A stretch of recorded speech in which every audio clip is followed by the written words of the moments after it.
good? No, you're good. Just making sure we're good. Okay. All right, so I'm going to call to order the meeting of the North Smithfield Water Supply Review Committee. So we'll open the meeting and have a roll call. So Gail, just want to do a roll call? Okay. Share my mic.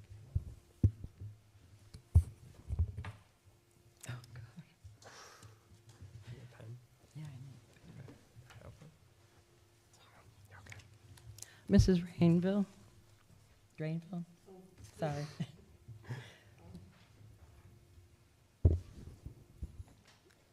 Yeah, here. She's Yeah. Yeah.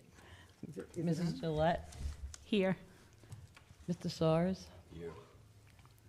I forgot her last name, oh my God. Robert, sorry, I've been like, wow. Dr. Roberts? Myself here. And the chair is here. So we do open forum at the beginning of the meetings normally. We do have public discussion at the end, so if anybody has any questions or wants to say anything, we will allow it at the end as well. So if there's anybody that wants to speak, we can allow that. Just looking out into the crowd. Is Gary coming? Gary is absent right now, so Okay. thanks for reminding me. He may be here. He had a work conflict come up today at the last minute. Okay. So pending nobody that wants to speak, next up is discussion vote of other action on approval of meeting minutes from 3:15, 3:30, and 4:05. I know they were sent out, so I don't know if everybody's had a chance to review them, and if they all look, if everything looks good, then we can, if I can get a motion to approve. Make a motion to approve. 3:15, 3:30, and 4-5 minutes. All right, there's a motion and a second by Leanne. Is there any discussion? Barring none, we'll do a vote, a roll call vote. Okay. Mrs. Drainville? Carol. Carol. I couldn't hear what you said. She's looking for a vote on the approval of the meeting Oh. minutes. Aye. She Okay. did, yeah. Mrs. Gillette? Yes. I am just like blown away when you laugh. Mrs. Roberts? Yes. Mr. Soares? I'm not sure I should have voted. Yeah. Oh, that's Paul- right, Paul because he should- yeah, wasn't he's- here. He should not, yeah. Yes. And I vote yes. So next up is new business. So I'll turn this over to Gail to give a little introduction, but the agenda item is discussion vote or other action on presentation from URI Extension Lorraine Joubert related to the Water Supply Protection Overlay District provided in section 619, including any maps, plans, et cetera, Article 5 of the North Smithfield Comprehensive Plan, and any matters related to groundwater that may arise. So up first is the presentation. Okay. And I'd like to introduce Ms. Lorraine Joubert, is Director of the Non-Point Education for Municipal Officials Program, NEMO, N-E-M-O for short, at the URI Cooperative Extension. Since starting Rhode Island NEMO in 1993, she has provided training and technical support to local officials throughout the state on protecting drinking water, focusing on watershed assessments, managing on-site wastewater treatment systems, and stormwater education and outreach. Lorraine is a Rhode Island native and earned an MS degree in water resource management from URI. so. Can you go up to the podium? Yeah, that'd be great. Yeah, because we're live streaming the meeting, so. Sure.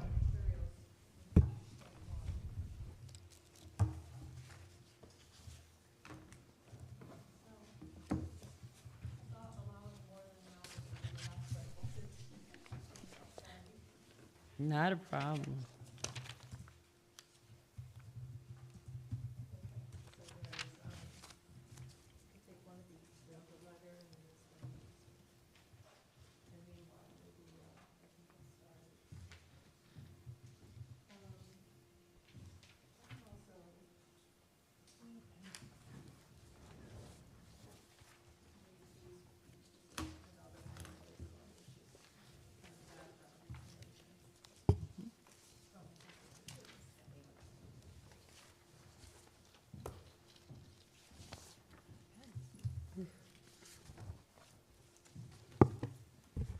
Thanks again for having me. I think I'd like to first set the stage on why we've gotten involved with this at all. But Many years ago, we worked on a project funded by Department of Health to evaluate pollution sources to drinking water supplies. So that included North Smithfield's water supply, the surface waters. And we prepared, it was actually done for Woonsocket Water since they control the supply. And with that, we emphasized the reservoir in Burrville, the primary Woonsocket Reservoir 3.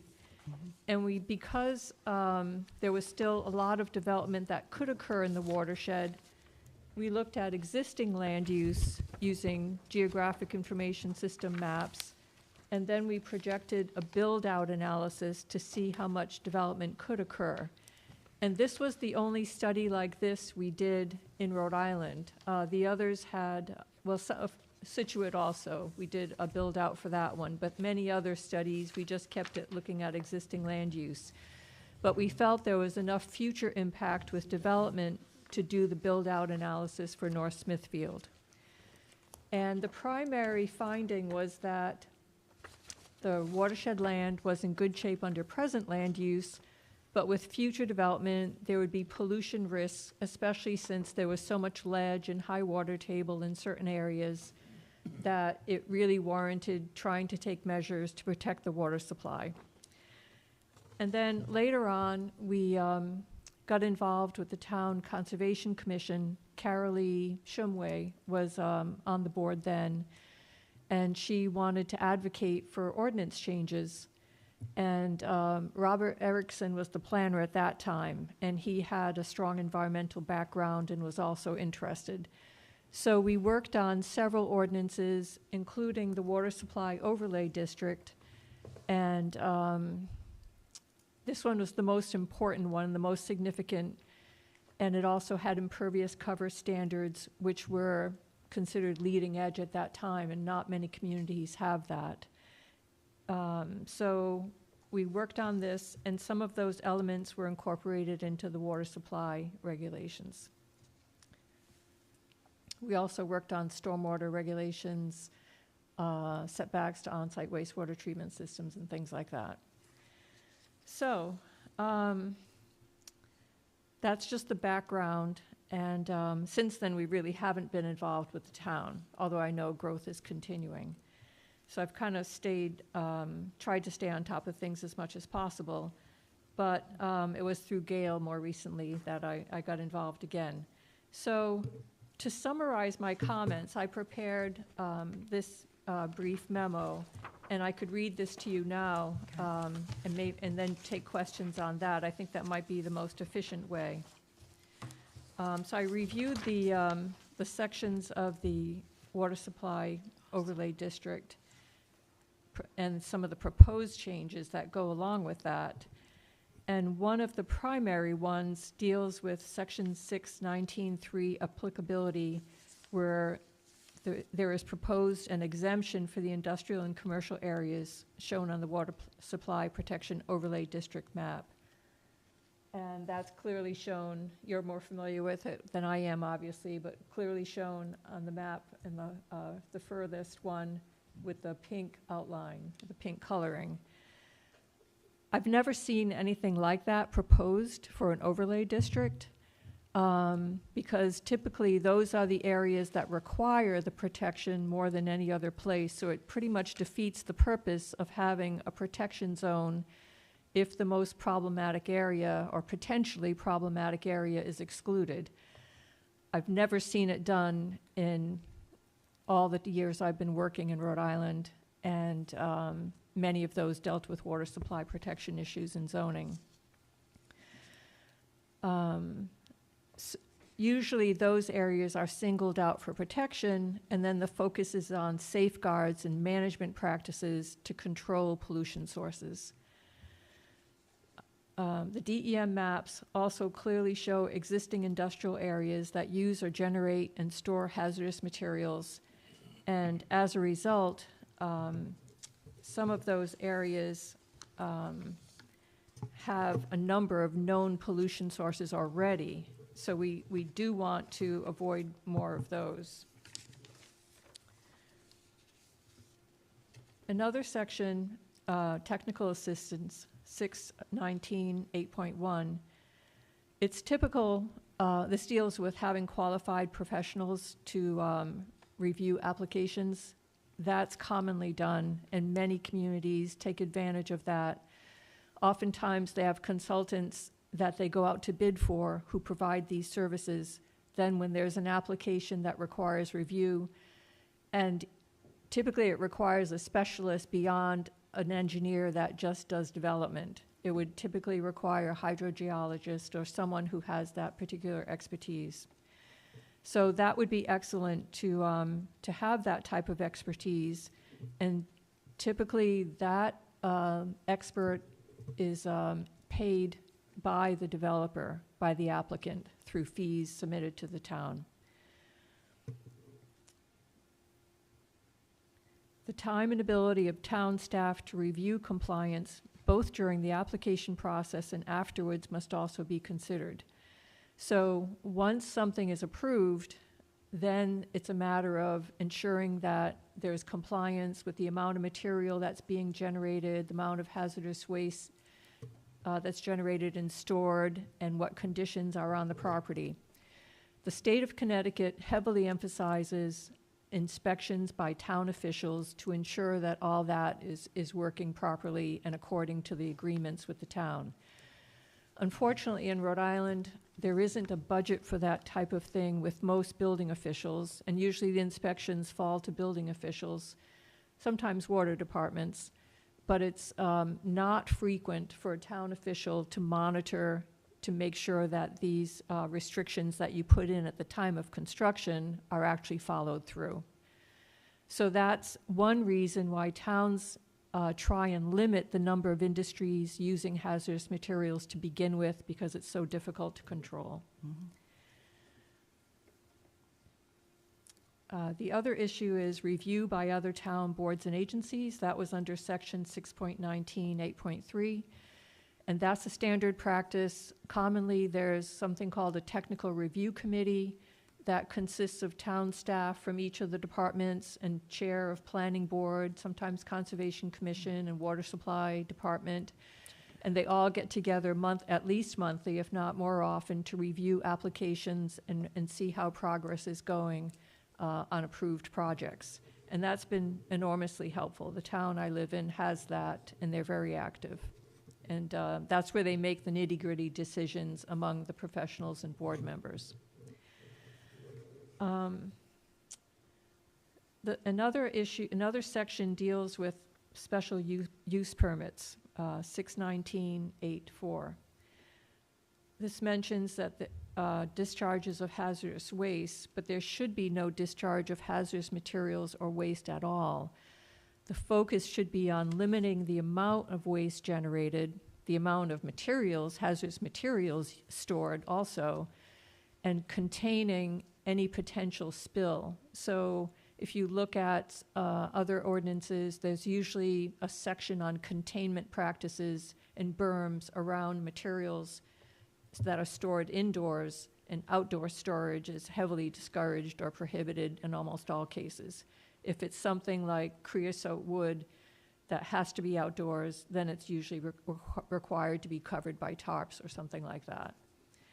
And at the end, I've given you some links or some references, Town of Charlestown and Town of North Kingstown. And I'll just cover that briefly now. Town of Charlestown is a small community with limited resources, and so their focus is on prevention of hazardous materials being used in the town at all. But they have, and that's what they emphasize in their ordinance, but they also have a very good section on containment within buildings and the types of berms that should be used. The town of North Kingstown is a larger community. Part of it is heavily developed. I don't know if you're familiar with the Frenchtown area of North Kingstown. It borders Warwick and East Greenwich. And it's heavily developed with industry and other businesses. And they are very specific about what's required in town. They have a groundwater nitrogen loading ordinance that regulates how much nitrogen you can contribute from septic systems and especially large septic systems. And they also own the water supply where they draw from wells, so they own the water supply and manage the wellhead areas. And they're very aggressive about taking management practices because they're one of those communities that has a lot of industrial and commercial development in their wellhead areas, so they have to be very careful. And some of that may apply to North Smithfield, where you do probably have some commercial areas also with, especially this area that we're talking about.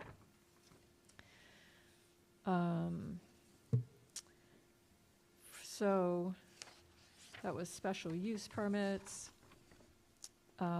Design and operation guidelines, section 61910 mentions fill materials.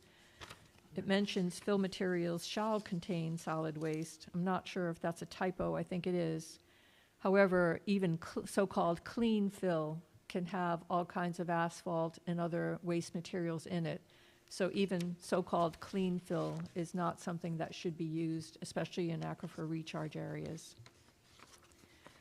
Part B of that section deals with drainage, and that specifies use of low-impact development, which is a technique to minimize land disturbance and use the newer small-scale types of vegetated stormwater treatment systems. So this is a good element of the ordinance because low-impact development is an excellent way to minimize impacts with new development. It emphasizes protecting as much open space and vegetated areas as much as possible, and then minimizing the amount of runoff by directing runoff to the small vegetated BMPs, treatment systems, before it has to go to larger ones for flood storage. So that's the new standard now, and DEM requires municipalities to use that as the first level of stormwater treatment. So that includes reducing impervious cover and protecting open space, as I mentioned, and that by reducing impervious cover, it reduces the total amount of runoff that must be treated, therefore reduces the size of the larger stormwater basins for flood control down gradient. Finally, Section C deals with maximum impervious cover. The standards adopted were based on that parcel analysis that I discussed with you, and that received extensive review by all the committees involved. We had details on every parcel. We looked at impervious cover from every parcel in every zoning district, and we identified the average percent impervious cover for each zoning district, and then we predicted what it would be with build-out analysis. And the impervious cover limits that were approved are based on that analysis, and it went through a very thorough review, meeting upon meeting. It was not a short process at all, and I don't know of any other community that has done that type of analysis. So there is no more defensible way to establish impervious cover limits than what was done in North Smithfield. And the limits reflect the actual impervious cover for those parcels. So it's assumed with the emphasis on low impact development, you would probably be able to get by with less impervious cover because that's the goal, is reducing impervious cover, and partly by eliminating those vast areas of parking that you don't generally need for any reasonable development. Oftentimes, I realize by serving on local boards that oftentimes developers want more parking because they don't want anyone to continue driving because they think those spaces are too tight or there's not enough parking. They want wide open spaces of parking, but the low impact development standards still provide adequate parking, just not the excessive acreage that we see from older development. So the other factor here is that DEM regulates stormwater under the MS4 permit, which most of you may be familiar with. And it's under that the stormwater regulations that the state has adopted based on the federal requirements, that reducing stormwater runoff is required and reducing impervious cover. The last handout I gave you dealt with low-impact development. That's also a required standard that DEM is requiring municipalities to adopt these kinds of standards. And that basically means using low-impact development to protect open space through conservation development, and to use the newer style BMPs, for all development. Let's see. So I'll just quickly go to the other handout I had. The maps I've given you are similar to those that you've displayed here, but I created these using the DEM environmental map, which is an online map that you can just go to and plug in your an address and bring up a whole series of maps. And I noticed that there is a discrepancy in their maps versus the maps that you have, and that's because in the overlay district, there's one community wellhead area that is no longer in existence, so it's not on the DEM map because that one's current. And this has been an issue in other communities as well, where a town adopts something and later realizes the state changed it. Well, the state, unfortunately, particularly DOH and DEM, are not going to go to you and tell you every time they update their maps. And basically, a water supplier can just decide that they don't need that well anymore. Either they go out of business or they connect to a public water supply, and then the wellhead area goes because the wellhead is just to protect certain wells. So the only way to stay on top of that is to periodically contact Department of Health and ask them if there have been any updates. So, I mean, I suppose you could ask them to notify you, but I wouldn't trust that. I would contact them directly. Or DEM, and at DEM, John Zwarg, Z-W-A-R-G, is the person we contact if we want to know if something is updated. And he's very responsive, whereas DOH has so many other responsibilities that they take a little bit longer to respond. Any questions on that? So, I just have one quick question. So, you said that it's up to the town to find out if the maps have changed from Right. DEM. Okay. Yeah. My other quick question is in the maximum percentage of impervious cover. I know that was done a while ago. How frequent, if the town was to do something like that, should it be updated? Is it every 5 years? Is it as needed? Based on more development. You mean coming the in? recommended standards? Yeah, I guess the recommended Yeah. standard would be better. Ideally, you might do another GIS study because there's a new impervious coverage map, but I don't really think it's necessary. I don't think there's been that much difference based on a few things I've seen comparing the older impervious cover to the new one. There's not that much difference. And there's no reason why the same percentage for, say, a small business versus highway business or something else would not apply. If anything, as I mentioned before, they might need less since there's now an emphasis on reducing unnecessary pavement. And then if a particular business felt that the levels are so low that it was egregious, they could apply for an exception for just for their parcel. Yeah, if anybody else has questions, feel free to ask. I have the same question. Are you taking questions now about anything that you've covered so far? Let me just see how much I have more left. Yeah, basically have covered everything, just the maps. I think I'd like to finish going through the maps briefly. Yeah. So the first point was about checking on the current maps.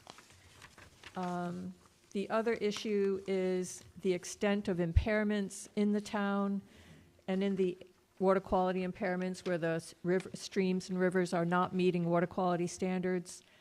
The streams and rivers are not meeting water quality standards in the groundwater recharge areas. So that is also another reason to try and protect groundwater resources.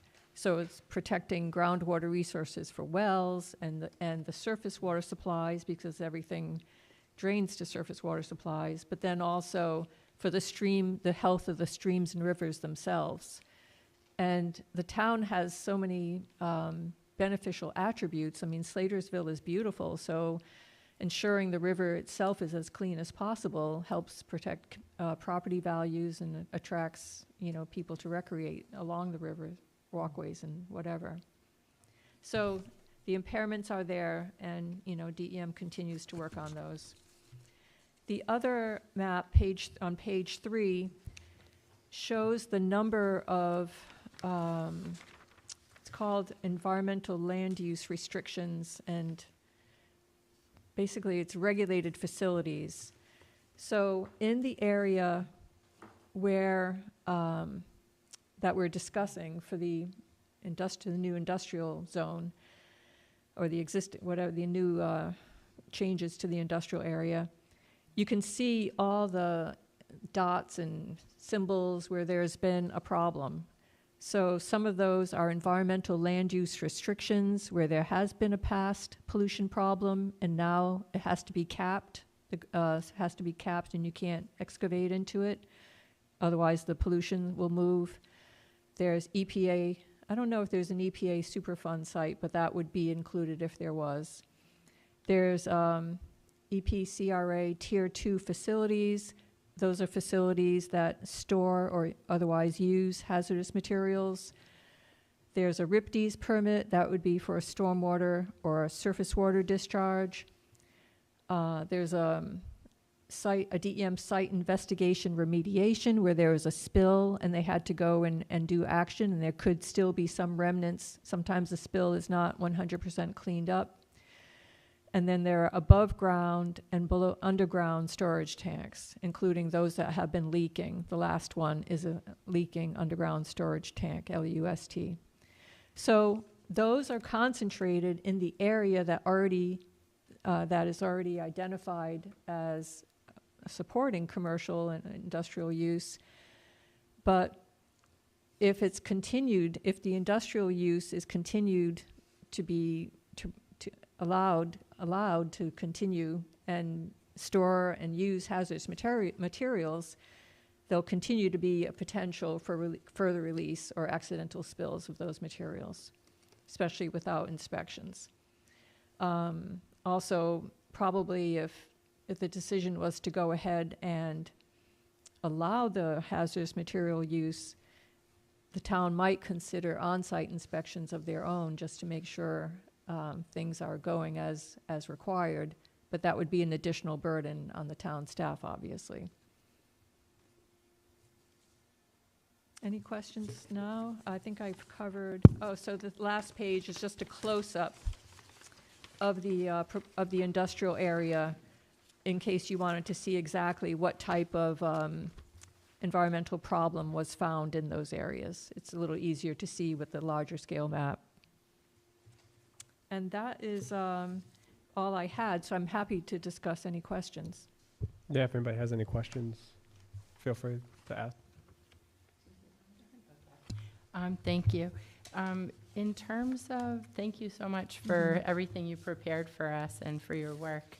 You're welcome. For the low impact development handout that you gave us, is there, I'm also on the planning board, is there a workshop that is offered on this so that people on planning boards or other boards like zoning or whatever can learn more about these low impact strategies?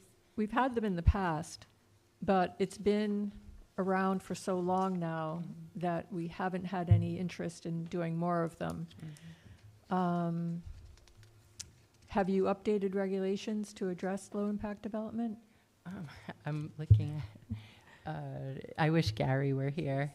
Yeah, the chair of our planning board, Okay. he would know, or Mr. Mark Antonio, who's on zoning, right? You're on zoning. Well, I don't know, sorry. Well, most towns have not fully adopted low-impact development. Some have incorporated it as a goal and have the intent to do it, but One thing we have been doing more recently to help towns is that we created a low-impact development assessment. So it's an interactive PDF where you go through your regulations and it helps you identify where you stand with implementing low-impact development. For example, conservation development design, where development is clustered on smaller lots, that's one of the practices, because that's a really good way to preserve open space and reduce impervious cover. So the low-impact development assessment is an interactive PDF. It's on our website. I can send you the link if you have trouble finding it. It might be might be mentioned in this fact sheet. No, I don't see it there. I can send you the link as a follow-up. Okay. That's great. I think an opportunity too is that we're revising our comprehensive plan over the next number of months. So Yeah, we could have that as a question if we Right. haven't already adopted that to consider. okay. Yeah. If you have any questions or would want a presentation, I'd be happy to assist with that. That's great. We Thank also you. have an intern that did the assessments for several communities in the Wood-Pawcatuck watershed, and he may be available to help you if you were interested in having someone to fill out the assessment for you. That's wonderful. Thank you. And then my second question, second and last for now, is, and I bet other people might have a similar question, is you talked about the more aggressive management strategy that North Kingstown has because of the existence of hazardous materials in their watershed area or recharge district. So I was just wondering if you could share with us how we could learn more about what that kind of more aggressive management strategy would look like. Well, I included a link to their ordinances on the memo. So at the very end, Town of North Kingstown, it gives a link to their ordinance, their groundwater overlay district. Just as an example, one of the things they do is they have, one of the issues in their groundwater, maybe not here, but because it's so fairly heavily developed with residences and businesses, and they only recently sewered a small portion of the town, nitrogen concentrations in their groundwater were increasing.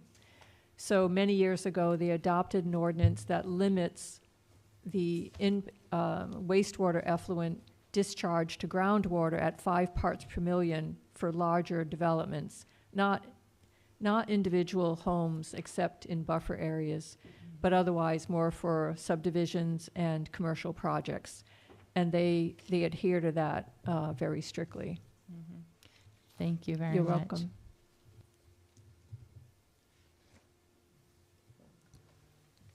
Anybody have any other questions? Well, I'm sorry. I'm not used to using it. Businesses that are in a restricted area, long-time businesses, it's written in this ordinance that they cannot change. They're basically grandfathered in. But further down, there's exceptions, permitted uses you can apply for. Would it be feasible to assume that these businesses could then apply for a change, or To be should this located, be, to be located in the district? right? Yeah. I think it comes down to how much hazardous material they're using and storing, and what is the storage. If it's all inside a building and it's a small amount and it's contained with berms around the material, it may not, that would be the safest practice. If they're using it outdoors, then it's more of a high risk. Or if they're careless about how the material is stored indoors, even that can be a problem. Typically also, floor drains are prohibited, so there wouldn't be a way for any leakage to exit the building and go into surface waters. So it all depends on the way they're storing and handling the material. Ideally, they would be shipping out the hazardous material as soon as they can and not accumulating a lot of it. Certainly, they wouldn't be storing things outdoors unless it was absolutely necessary, in which case it would be covered tightly. So it all depends on their management practices.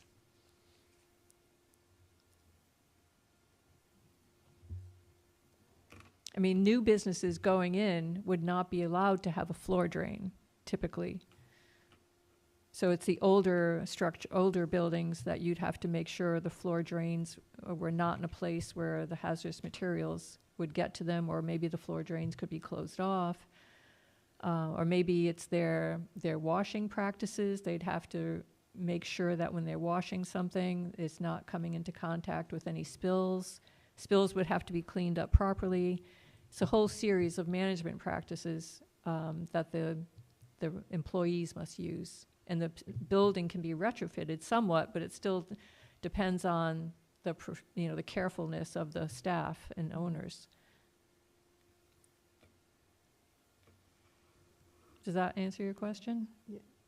So that's not a loophole to be closed in when you have a practice, a business that's creating or storing hazardous material. Right. They could then go apply for a permit to expand. Depends on what's allowed in the zone. Right. And if you don't know what their practices are and you don't know the condition of the building, maybe it'd be worthwhile to set up an inspection program. So that would be a town. Unless maybe there would be a fee charged to those who are using the materials. I don't know of towns I don't know how towns do that now. I don't think many in Rhode Island are doing it. It might be worth investigating in Connecticut, but I don't know how any Rhode Island towns are doing it. Thank you. Mm. Just for my clarification, under 619 8.4 special use permit, can you elaborate as far as what you're talking about when you say no discharge? Is that air? Is that soil? I was thinking of water and soil. Water I and wasn't soil. thinking of air. Okay, Yeah. just for my okay. Yeah. Thank you.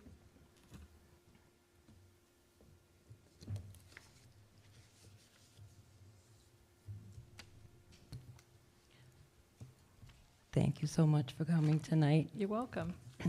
I have no, I was going to say, were you, I thought you were saying goodbye to her. I'm like, oh, no, I have. Okay, go ahead. No, go ahead. In the beginning of March, I did talk to Jonathan Zwarg. Okay, Is that yeah. who you said? Yes. And I gave him an outline of what we're looking for, making sure that the comprehensive plan and also our ordinances were okay, because they were changed. I can read what he said, and he actually agrees wholeheartedly with what you said tonight. That's good. I have DEM approval. DEM approval. So he says all groundwater recharge area, ADGA, community well held, overlay maps are created by DEM through an extensive geological study. So if a map were to change, it would only be possible by going through the Rhode Island DEM, and it is very difficult and lengthy process, and it would be only if someone were to change a classification level. And he goes on, it says that any revisions that take place are the responsibility of the town to keep records of. The only classification changes take place through DEM, and the process due that is spelled out in the DEM Chapter 150, Water Resources, Subchapter 05, Water Quality, Part 3. So he says the private wells are not covered under this, which I realize that. Right. But in his opinion, is your opinion, the pinked out areas that were done back in 2020, should they stay exempt?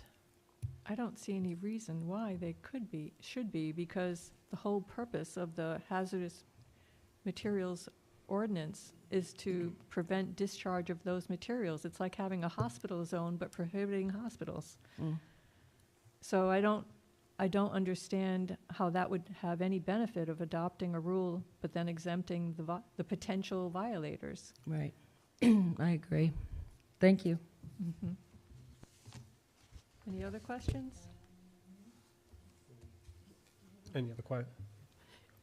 Do you have a recommendation, and this might not be your area, so if you don't, that's fine, for air particles or things that are released into the air, or a direction for us to go for that piece? You know, I would check with, I don't have any expertise in that area. I Right. would check with DEM.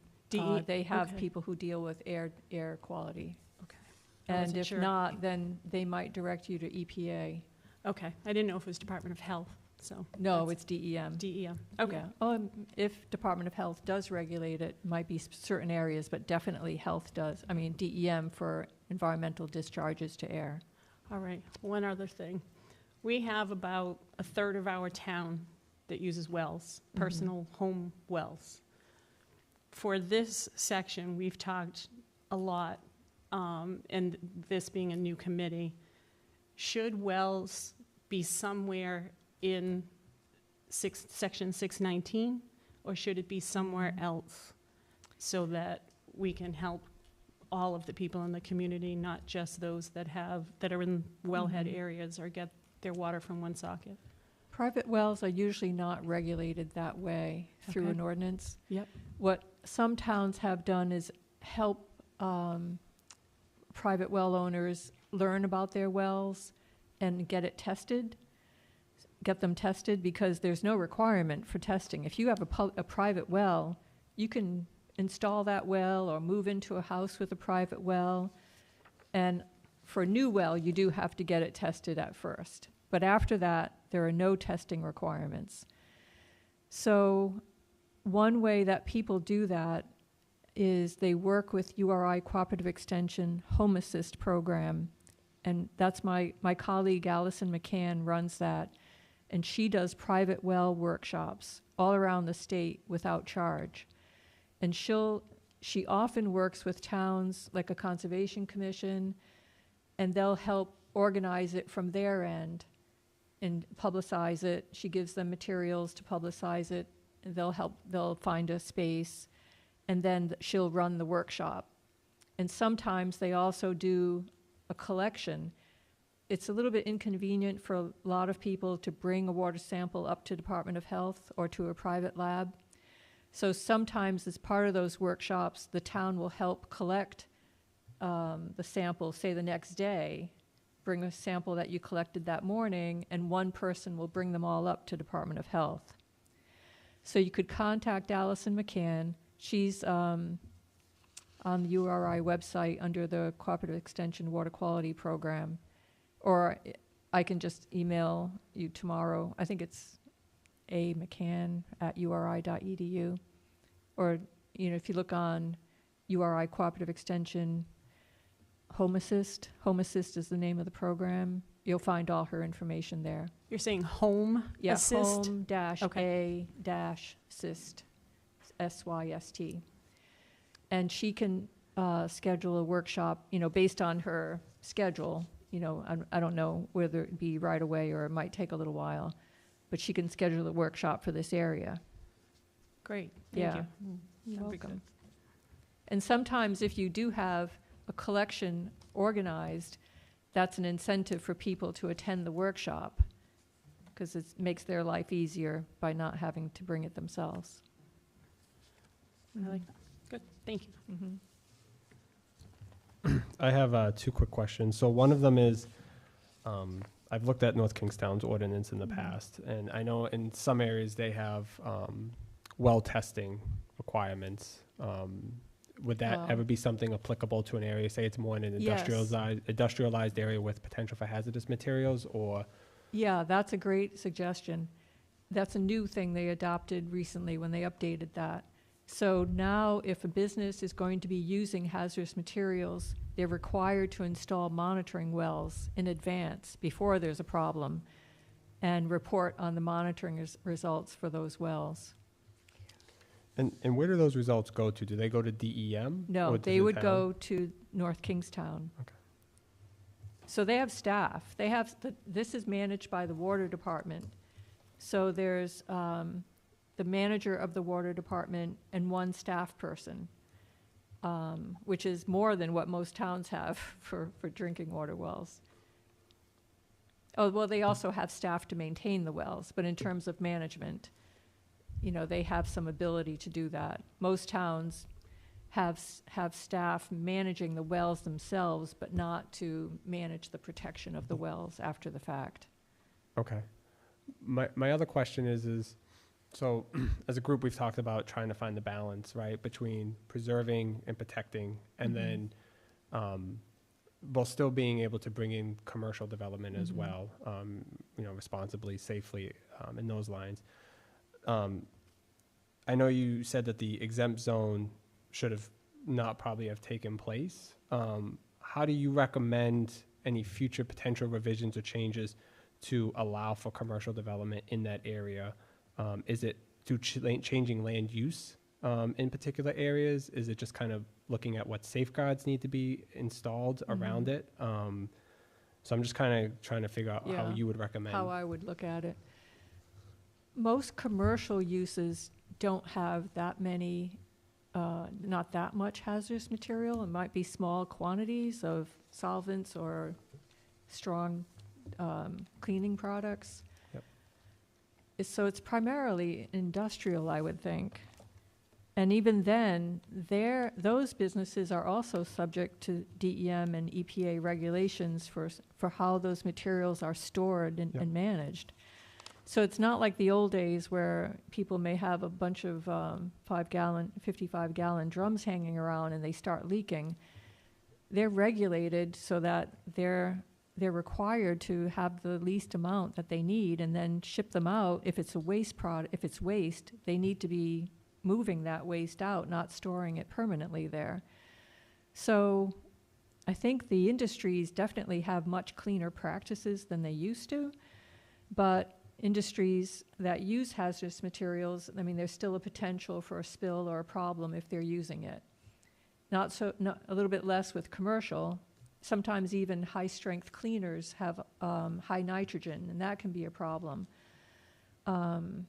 So you'd have to find out what each business is using, how they're storing it, and have regulations for storage, but which both North Kingstowns and Charlestowns do as examples.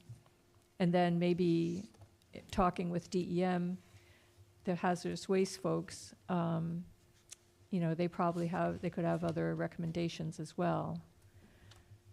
The other issue is if an area has historically been used for industry, including any coal burning, there's hazardous materials in the ground from the coal burning remains. So it's never going to be perfectly clean, but because it's in the water supply, a critical water supply area, you'd want to minimize risk from future uses. Thank you. You're welcome. I see that you have you have information about Charlestown here in the memo. Some information. Do you have any advice beyond what we could look up ourselves about how to learn about how Charlestown went about taking more of like a prevention orientation to protecting?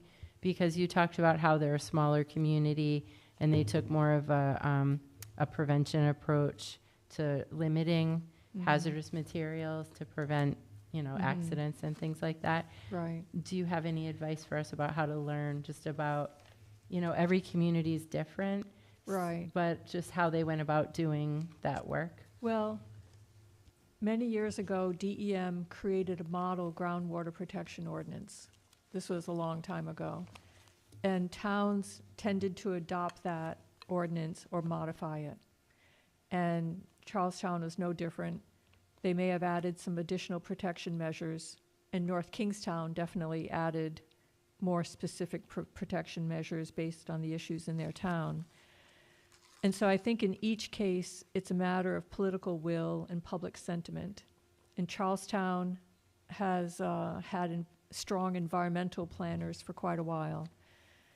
In fact, one of the reasons why I feel the impervious cover elements were eliminated was that the previous planners were excellent planners, I believe, but they were not environmental planners.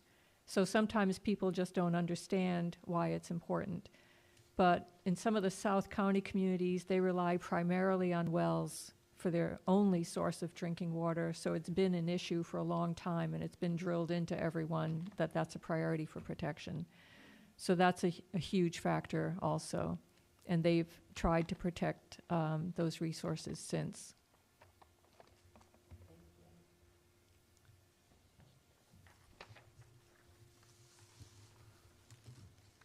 Does anybody have any other questions?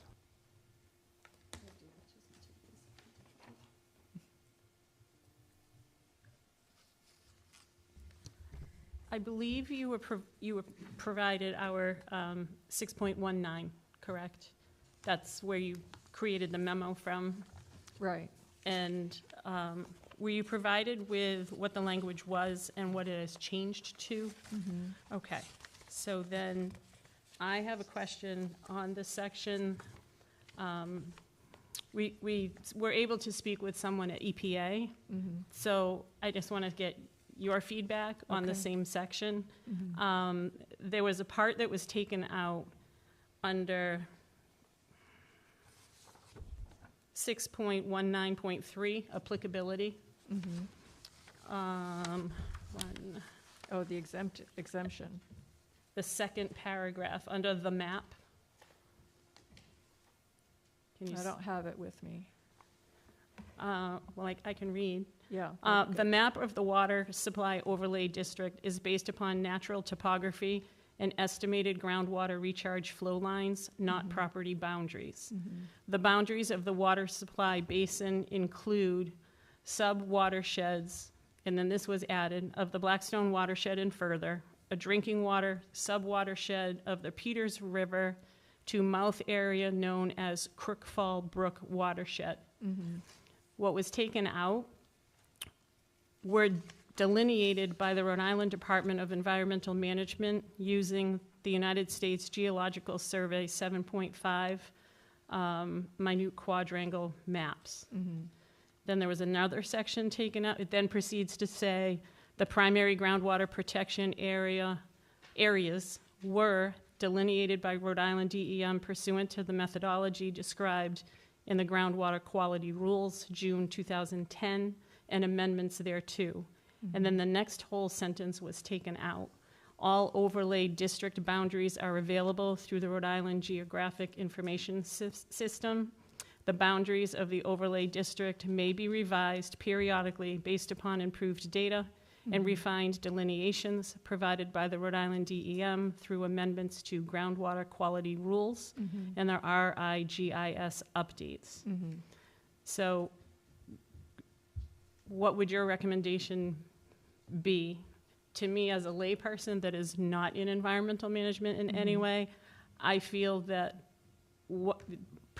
my own opinion, that is, what was taken out is what they do. And I thought that gave us more protections or more resources. And I could be wrong, it might not matter at all. It's my interpretation, they're discussing how the wellhead boundaries are established. That's my interpretation of that. Okay, So, in fact, that's another way to find out where the wellheads are, is to check the DEM groundwater regulations. And you could check those every year, and those, be sure to use the electronic form, the electronic ones that link directly, that are directly from the Secretary of State. okay. They're the most current. So they have different ways of delineating the wellhead area. It could either be a fixed radius for small wells, or a simple hydrologic model for larger wells that estimates the contributing areas, and that would be an irregular shape depending on the extent of the sand and gravel underneath, you know, where that comprise the recharge area. Or they do a more complex model for large wells, like large community wells. They would hire USGS many times to do a more complex model to determine the contributing areas. So that's basically what that is saying, that's how they define the wellhead areas. And they're subject to change. And plus, again, if a well is eliminated, then they eliminate the wellhead. So would your, I don't know if I'm on or off. Can't tell. Okay. So would your recommendation be to keep that in there or put that back in, or does it not matter? I don't think it matters much. Okay, perfect. Thank you. Okay. DEM may differ, but I don't think it matters much. Okay. Okay. Does anybody have any other questions? I just want to clarify, when you just asked have it put back in or not, and then you said it doesn't matter much, can you just say what you're referring to so I make sure I'm following? What I'm referring to is should the part about the Rhode Island DEM and RIGIS be put back in? Or, Well, it does matter in that people know where it came from. I mean, I wouldn't look for more information. That's kind of what I meant, that's sufficient because we don't need more detail. And the current, usually there is something like that in the ordinances, any ordinance from any town, so it is useful to know where it comes from. That you didn't create it here at the town level, it comes from DEM. right, well, I think that's what we were talking about, Yeah. that we don't have the background and the knowledge, so I was thinking that should stay. Well, it should stay. Okay. I mean, I think, For I was thinking, you know, protection, like most just- people don't read that part, Mhm. but it's the standard text that would be in there on how this was done. Okay, then that Yeah. matches up with Yeah. what EPA said. Yeah. So, okay, thank you. Thank you, Okay. Dr. Roberts. That was- Does anybody have any other questions? Okay, so next up, we have a public discussion. So, Ms. Joubert, if you don't mind, if Oh, there's yeah, members I'll from the do that. public that wish to ask questions. Okay. CJ, I believe we have a mic, so we may just ask people to speak into the mic just because it's live streamed. So at this time, if anybody from the public wants to ask any questions, just raise your hand and we'll pass you a mic. Okay.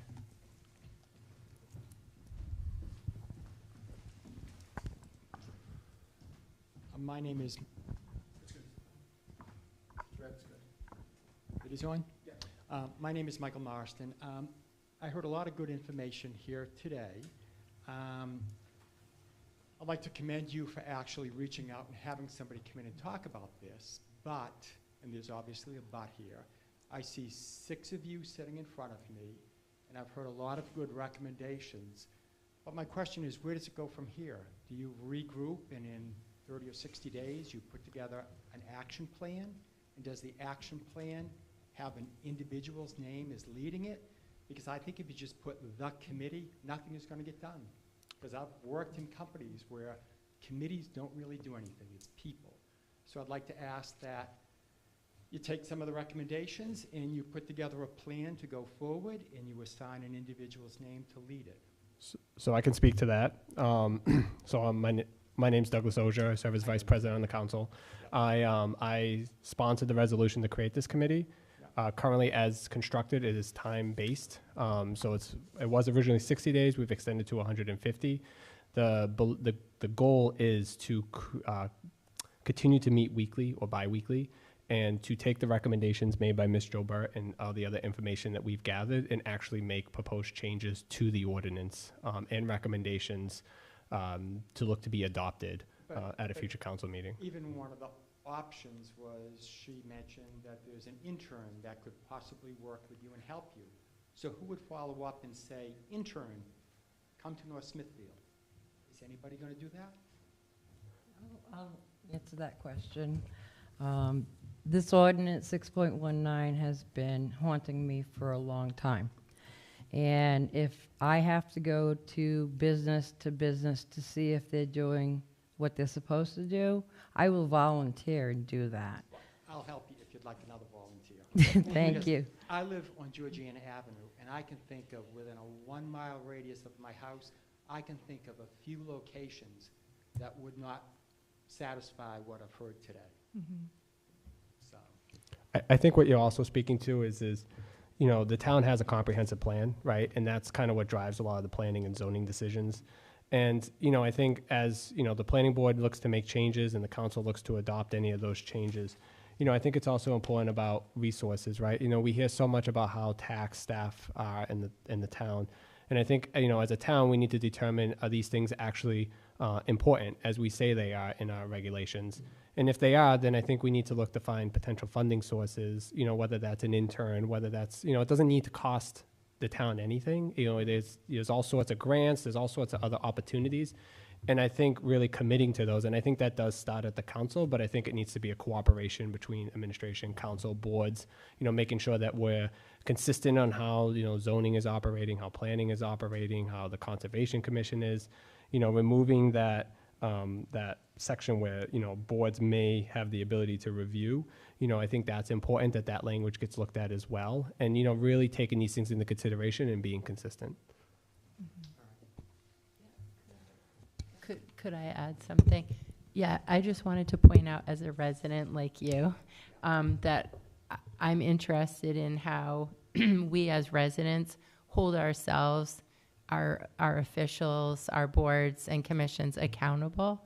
So part of why I was asking about how Charlestown came about creating its protective, you know, ordinances around preventing hazardous materials rather than responding, you know, is that when Ms. Joubert said it's political will plus public sentiment. So the public sentiment part, personally, I'm really interested in, because I feel like what DJ said about the council being responsible for these things, it's also the responsibility of us to hold the council responsible and to also be part of the solution, the solutions, because not that there's one solution.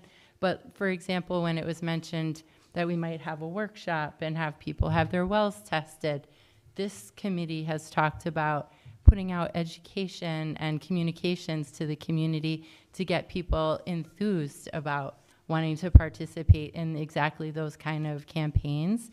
So if we had Allison, is it McAllister? McCann, McCann. McCann. Okay, McCann come and do such a workshop, then we and folks interested in this in partnership can get people to come to these workshops, you know, volunteer to bring the case of the water to the Department of Health. You know, there's a lot that we've been talking about, kind of like citizen scientist work. So there's a lot of work that we can do. My son's going to be embarrassed, but I brought my son here today. He's a high school student. So we've talked about engaging high school students and all age students in this because water affects every single one of us. So I just want to say I do think there's a council solution, which is like that political will, but I think our whole community is impacted by our water quality, and the more that we can do average things together with each other, that's a big part of the solution too, I think. I agree. And I asked about, you know, what's going to be done, when it's going to be done, who's going to lead it, because otherwise I think if there's a lot of ambiguity, nothing gets done. So I think it needs to be crisp and clear when and who and what. That's just my opinion.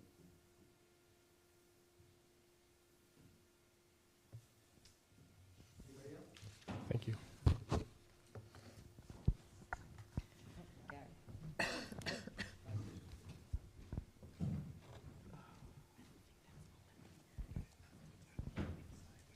Gary Zofsky, 88 North Main Street. I think, do we agree that this overlay protection district is focused on protection of high-capacity well installations? I didn't see anything about that in the ordinance. I didn't review anything related to that. Is that one of the issues? it's my perspective that that's what this ordinance does attempt to protect, is the ability for the community and any existing major water supply well to be protected from influence by foreign materials, chemical concentrations. There isn't a large well there now. There Well, isn't a public well. I'm asking globally at this point, as far as, I mean, the areas that are impacted are on the northwest corner of the town and the southwest corner of the town, correct? At least the ordinance applies to those two areas for that purpose, that there are major water resource opportunities, if you will. Right. In the Right. southwest corner, it is the surface water circumstance that is the Woonsocket system, and in the northwest corner, the southeast and the, why am I turned around? I'm sorry. Yeah, the southeast and the northwest. The northwest is our more developed area in a substantial portion of it, the more northern part of that northwest area. There are no community supply wells in that area currently.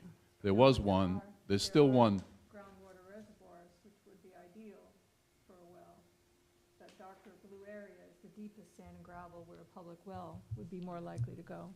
Well, that could be true were it not for some of the development that exists around that area. Right. So one of the things that I keep expressing here is that we have to work with the existing realities that we have as a town, and that is that in some of these areas that might be a resource are not likely to be a resource because of Board of Health regulations.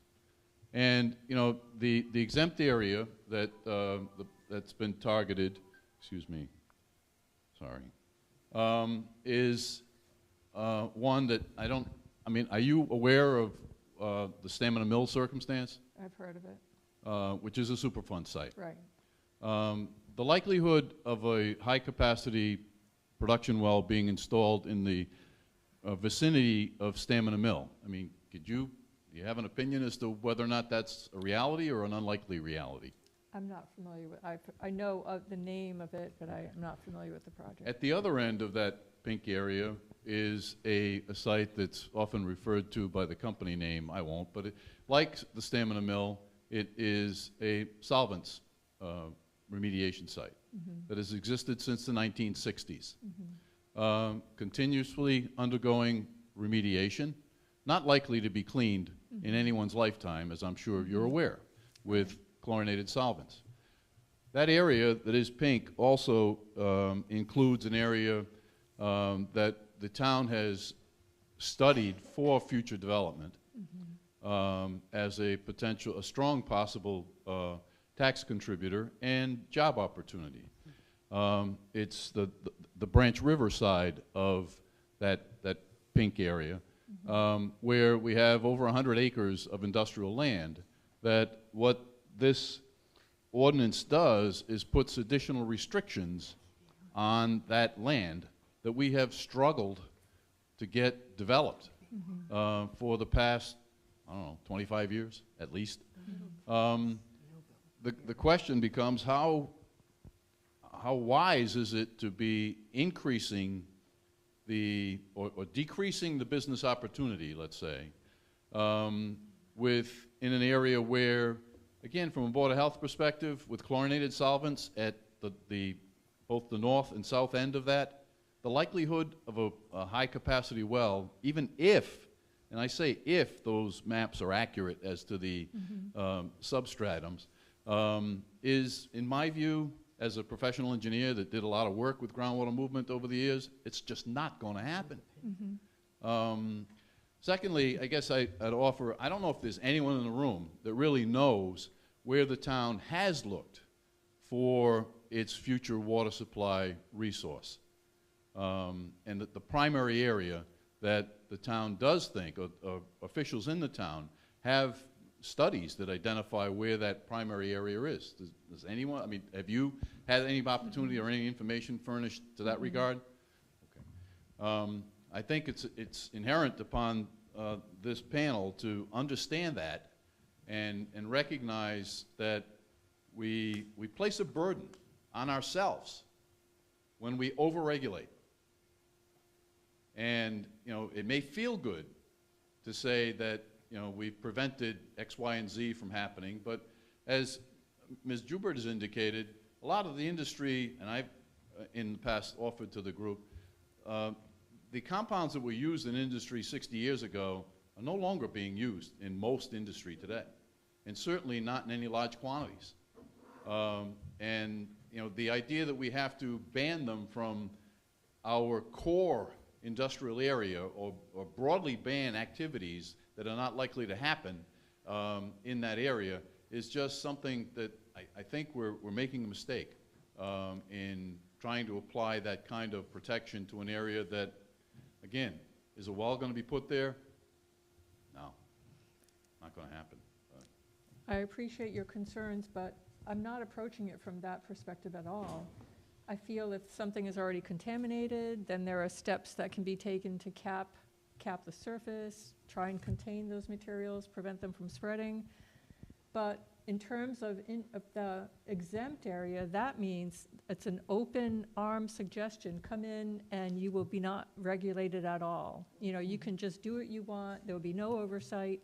I think I see it as a middle ground where new industries coming in can still run a business, still control what they're using and storing it properly and shipping it out when it's full. I think there's a vast difference between no regulation and having some basic common sense measures in place. Otherwise, with the exempt zone, anything is open and there's no oversight, no opportunity to inspect, no oversight at all. Didn't you just indicate that, if I might, sorry, Mr. Chair, didn't you just indicate that DEM has regulations that control the use of those materials and the disposal of those materials? They don't do And any on-site inspections. Well, They are required to comply with those regulations, but DEM inspectors are few and far between. do we also not have our local emergency planning groups? Do they do inspections? Well, our fire department should be, and Well, if they're that's not, what I talked that's- about with other communities, especially in Connecticut, doing those inspections. That would be great. That is the answer. But if That- there's no requirement, then what are the inspectors looking for?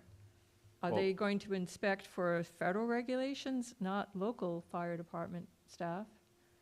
So are you suggesting that we should be hiring a person in-house that can inspect for both federal, state, and now No, local regulation? No, if you adopt local regulations, you have the authority to inspect for that, but you can't have you can't depend on federal inspectors.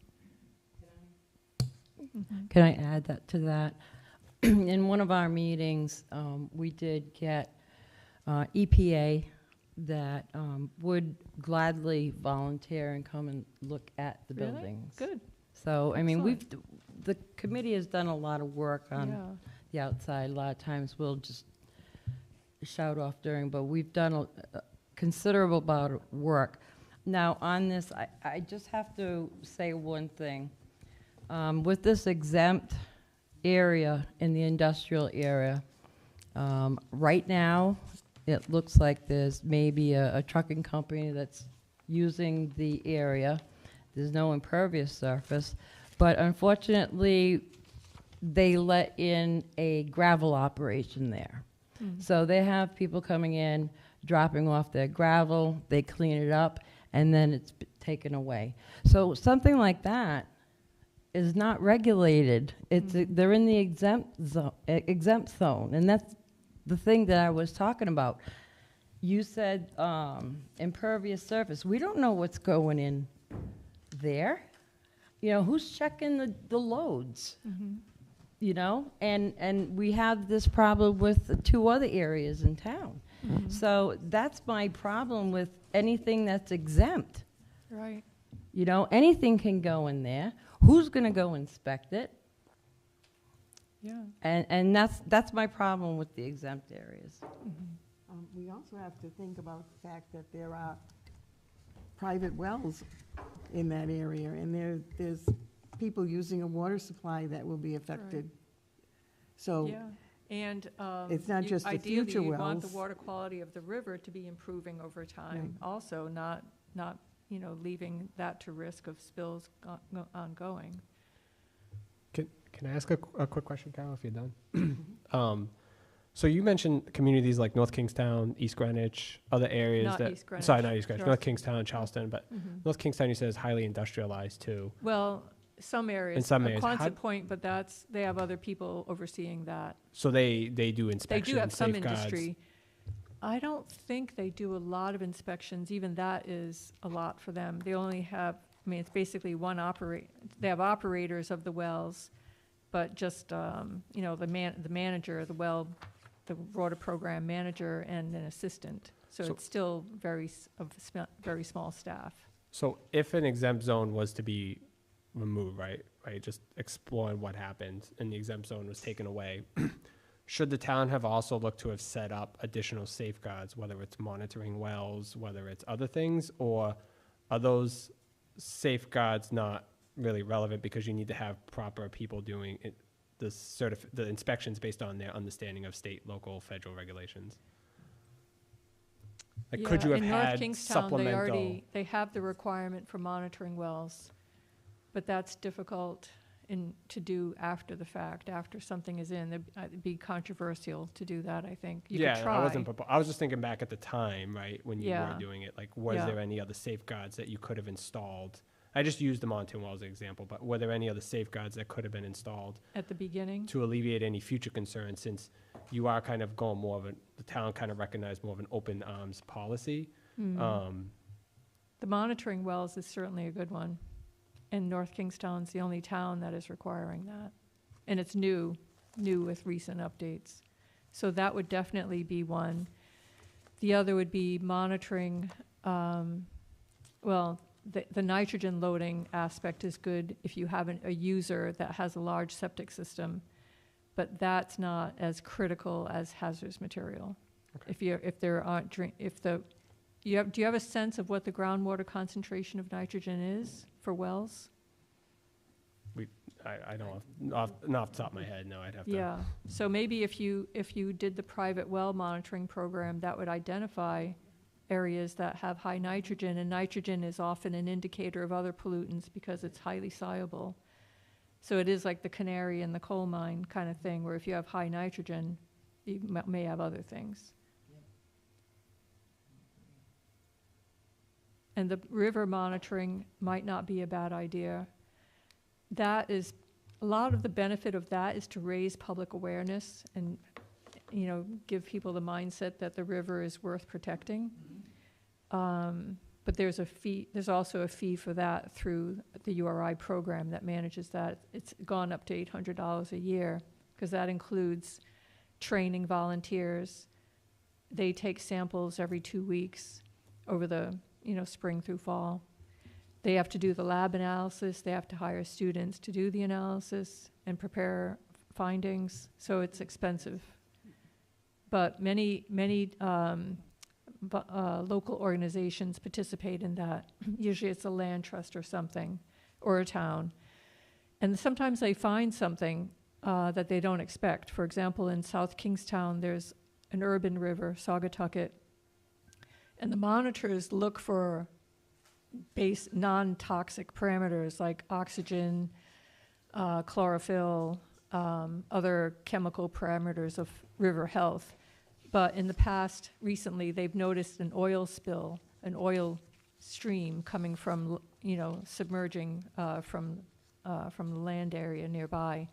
So that was one case where they were able to report that to DEM, and they're investigating. So they can find other things. Awesome, thank you. Sure. Can you just repeat the name of that program again? Watershed Watch. And that's also in the same cooperative extension program that I'm in. Is there anybody else from the public that wish to ask any questions?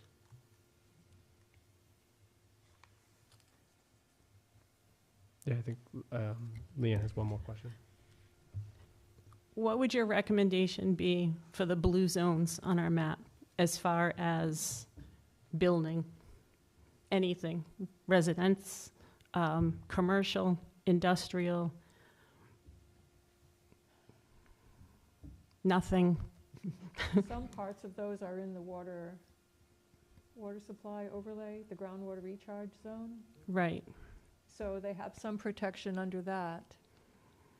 But are those primarily private wells outside of the wellhead areas? It would be. Well, some of it is, has public water through Right. Woonsocket, right? Yes. You know, I think with development, using the conservation development regulations you have with new development, that's usually a priority because it reduces land disturbance and maintains recharge and protects wells. They can be clustered on smaller areas, but in general, there's more dilution overall from the open space. So, yeah, I mean, this area has public water, right? I can't tell where you're looking. Yeah, but just the northern part above the pink exempt area. Does that have public water? I From think it Woonsocket? does. Public water at the. Is that public? Woonsocket in? Is it? I don't think so. No, that's well. They're all wells. Yeah, I Yeah. think the public is, if I'm looking at the map correctly. Sorry, More, even with near my the glasses, developed- trying to look that Near far. the developed areas more so, right? There's Right. some Yeah. Woonsocket water that comes in. On the right side is where, Yeah. you're correct. Plus protecting private wells in the reservoir area, the Woonsocket Reservoir area is important too, because then that would protect that supply. Okay. I do have another question. This was asking about new use of the land. Do you have any recommendations on revisiting existing use of the land? Not based on the information I have, I'd have to look at maps in more detail. But generally, it's low-density zoning, residential zoning in those areas served by private wells, right? Well, there's also some mixed use. Yeah, some here and business there. use and such, in addition to residential. So the question is, do you have any recommendations on revisiting those uses to see if they still satisfy, the letter of, watershed protection? Most of the other businesses are commercial, aren't they?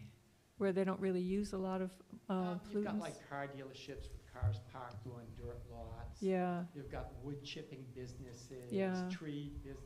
So there's, opportunities for Yeah. leaks from vehicles. yeah, there's and- always diesel Yeah. fuel leaks, there's always leaks, but when it's not high intensity, and it's not like an army of vehicles out there, it's just normal everyday stuff that gets diluted pretty quickly, I would think. Unless you had a huge business with a lot of diesel equipment. But typically, Well, I'm thinking of a Yeah. dirt lot that, if I drove by while it was still light out tonight, I could probably see 50 or 60 vehicles parked on a dirt lot, really, right off of 102. yeah. My area of expertise isn't so much automotive-type fluids. I mean, I just don't know. I do know that in some areas that are rural, infringing on wetland buffers by farms and large animals on farms, that can be a big problem. So if you have rural areas like that where they cut the buffer right up to the stream edge and plant or let animals graze, that's a huge problem. Septic systems need to be maintained. Sometimes, many towns have septic system management programs that remind people when they're supposed to pump it out and keep it maintained. I don't think North Smithfield does, but maybe you don't have that many septic systems outside of the really rural areas. I think we have a lot. It's pretty, well, actually, you only have a small area that's sewered, so most of it is septic systems. Right. So of all the things that we're talking about, I would think trying to encourage people to monitor their private well and encourage people to maintain their septic system. Those would be important things. And the leaks and things like that, those are hard to get a handle on. Yeah. Mhm. Bob Gillette. Those, to piggyback what he said, and I don't know if it's in your purview, what about the auto bodies that may get 5 or 6 wrecks a week? Yeah. Everything's leaking out, freon. Yeah. Yeah, is- that seems like it should be inspected, but again, that's not my area of expertise.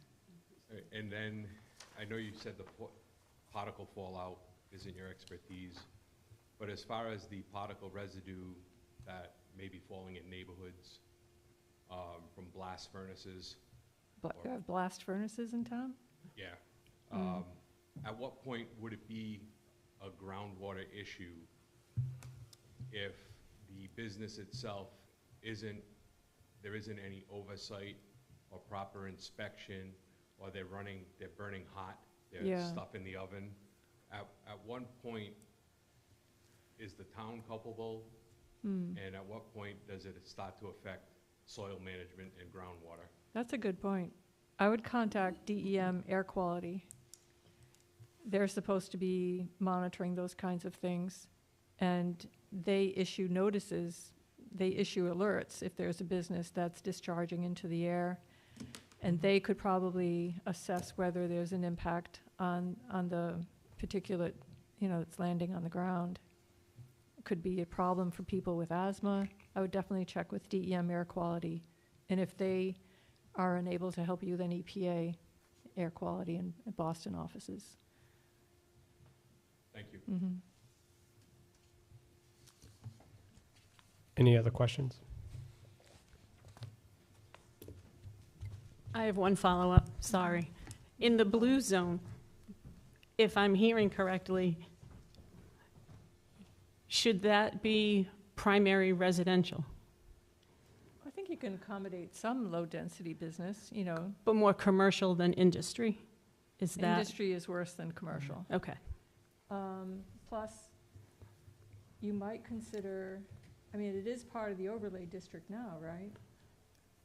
Right. So maybe you might want to review what the regulations are there and see if there's anything else, if there have been issues and they need to be addressed.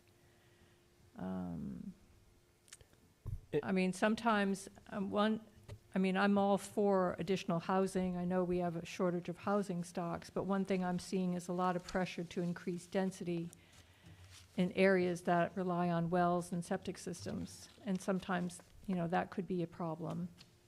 But it would have to be, maybe they would need an advanced treatment system to be able to handle the additional discharge. Or maybe even a package treatment system, package wastewater. And when I say package, I mean a septic system that handles several homes and has a larger treatment unit, and that can provide a higher efficiency than scattered septic systems throughout.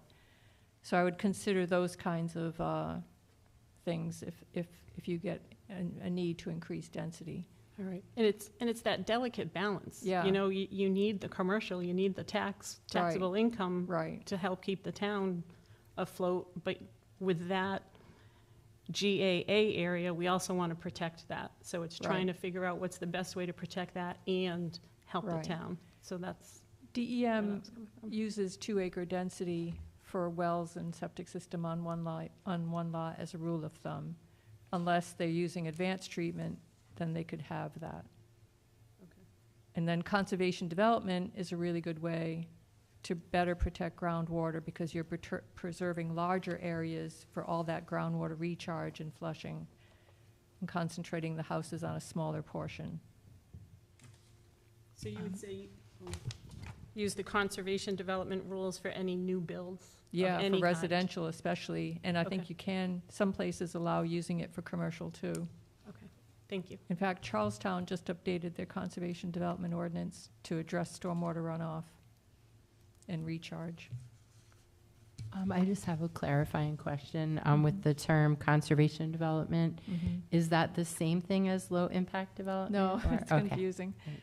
Low-impact development is a way of managing stormwater runoff by preserving areas that are more permeable so rainwater can infiltrate naturally, and then also using small treatment systems that treat better and then discharge to a larger basin for flood control. So it involves designing the site with stormwater in mind. Conservation development for building is where you might have a large lot, and instead of cutting it up into 2-acre lots, that maybe that's based on the zoning, you shrink the lots. You get the same number of lots, but you shrink them on 1-acre lots or smaller, so that you leave large areas protected and open. And then the lots with the houses are smaller, but they still can use septic systems or shared treatment system. That's the best way to conserve open space and reduce runoff. Thank you. You're welcome. Mhm. Is it still required by the DEM that within certain footage that the septic systems be, I forget what the system's called, but it's a perpetual. Oh, they need a maintenance contract. A maintenance contract? Yeah, it has the SOx or whatever, and it filters its water before it discharges to the leaching area. That's an advanced treatment system. So if you have a high water table, you can't build a regular leach field. It has to be raised somehow. Sometimes you see those boxes, the raised systems, leaching systems. So if you have a poor soils or high strength waste or a problem, you have to go with advanced treatment. So there's actually more treatment going on. A conventional system just allows the solids to settle, and then by gravity, the liquids flow out into a gravity drain field. So the advanced treatment systems actually treat the waste and then discharge it to, and there's pumps that regulate how much go out. And oftentimes it has timed flow. So instead of being socially dosed, like in the morning and at night when everybody's using more water, a conventional system gets all their slug of water in the morning, then again at night, and it's sitting there the rest of the day. So an advanced treatment system can get away with a smaller drain field because it's pumping it out in small doses all day long and all night. So it's metering that flow out, and then you can also discharge it high up in the soils profile so that it gets a lot more treatment naturally in the soil rather than 4 or 5 feet down like you do with a conventional drain field or galleys. So that's the difference. So the advanced treatment is better if you have a difficult site or if you want better treatment for other reasons. Thank you. Mm-hmm.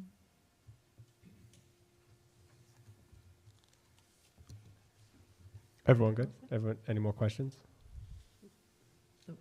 Vinny?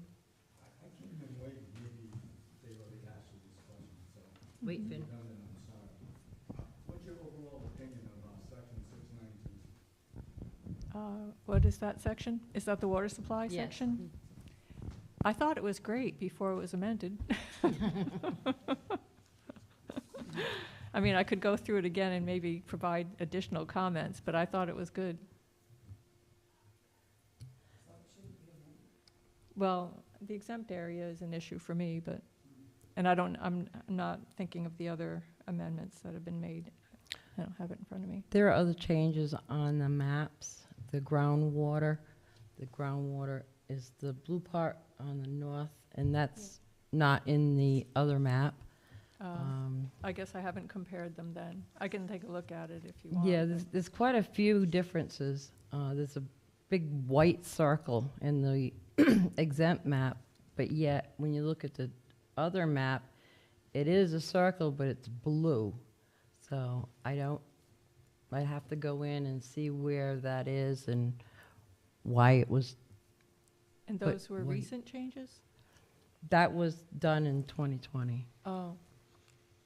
Yeah, I haven't looked at that in a while. If you want me to look at it briefly, I could do that. Compare the two. Okay, thank you. Sure.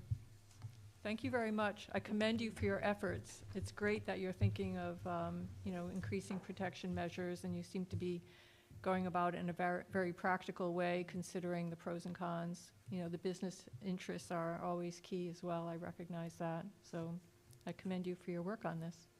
Thank you so much. You're welcome. My pleasure.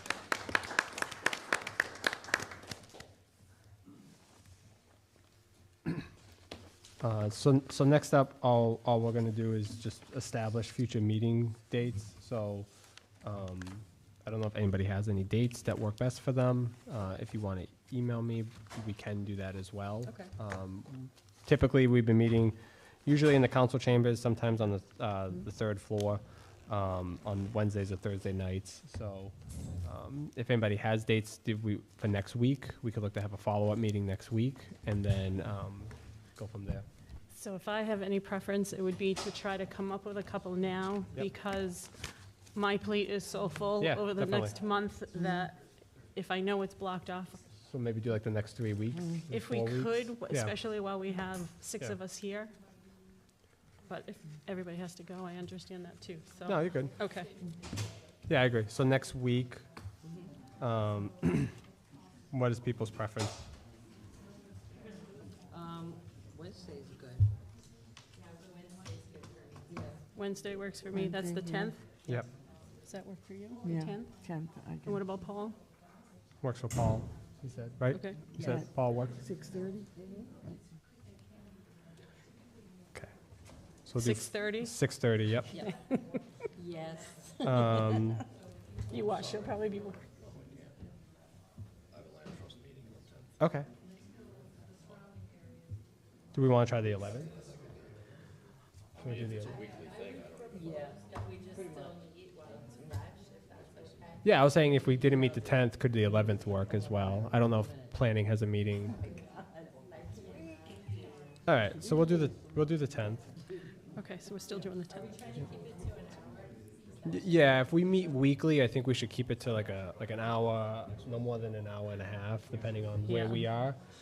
If we're meeting weekly, should we try and set the same time for like a series of? Yeah, we could. I think Wednesdays will probably be okay. Yeah. Thursdays we sometimes run into conflicts, so I think if we do Wednesdays, does that just work? We'll do Wednesdays at 6:30.